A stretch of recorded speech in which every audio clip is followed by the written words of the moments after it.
एक 50 साल का बूढ़ा बुजुर्ग व्यक्ति एक 17 साल के लड़की के साथ किसी तरह से शादी करके सुहाग रात मनाने की तैयारी कर रहा होता है।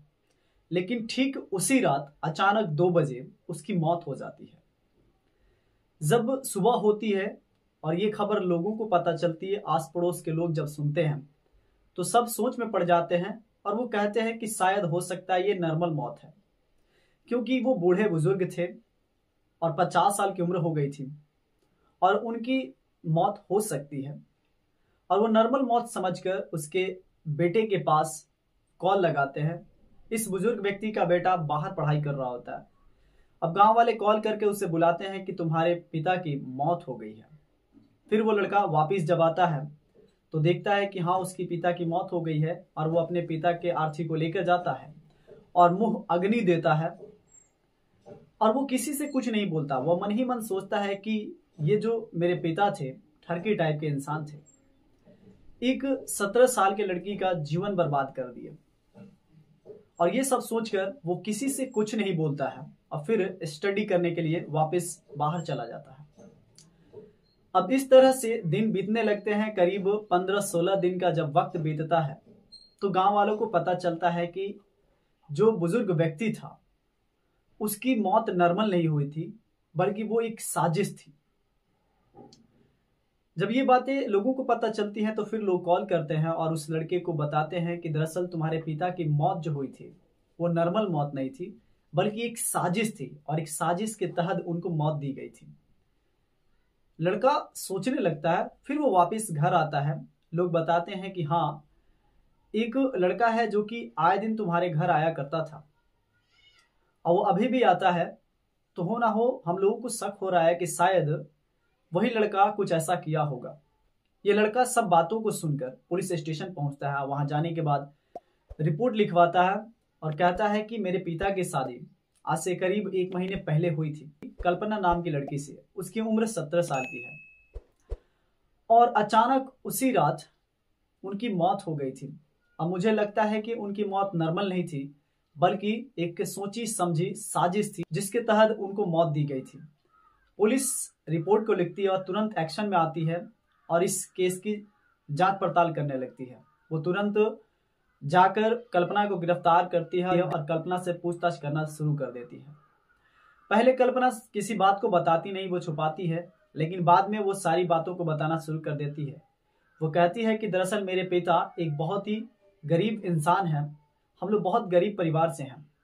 मेरे पिताजी मेरे पति से 20,000 रुपया सूद पे लिए थे और 3 साल से वो पैसा लिए थे और हम लोगों की आमदनी उतनी नहीं थी कि हम उस पैसा को चुका सके, जिसके वजह से मेरे पति मेरे घर आकर मेरे माता पिता को धमकी देते थे कि मैं तुम्हारा जीना हराम कर दूंगा, तुम लोग ठीक से नहीं रह पाओगे, मैं केस कर दूंगा, तुम लोग का जिंदगी बर्बाद कर दूंगा।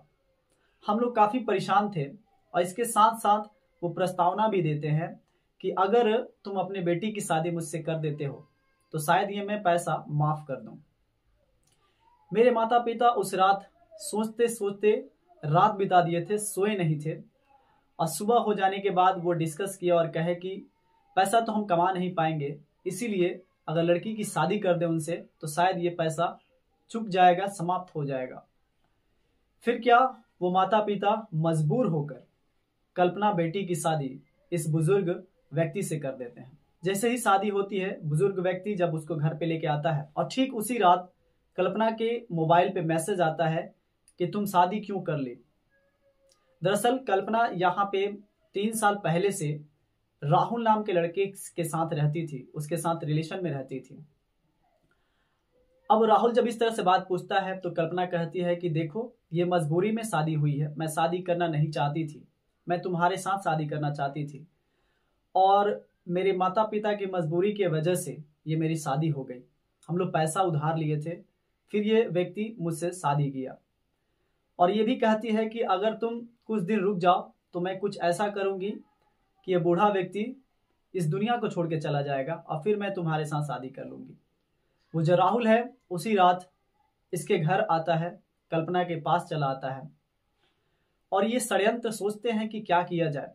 बाद में जो बुजुर्ग व्यक्ति था वो शांत हो गया था वो 50 साल की उम्र का था, तो उसमें कुछ बचा नहीं था। इसके वजह से वो शांत होकर फिर सीढ़ियों के सहारे नीचे आ रहा था।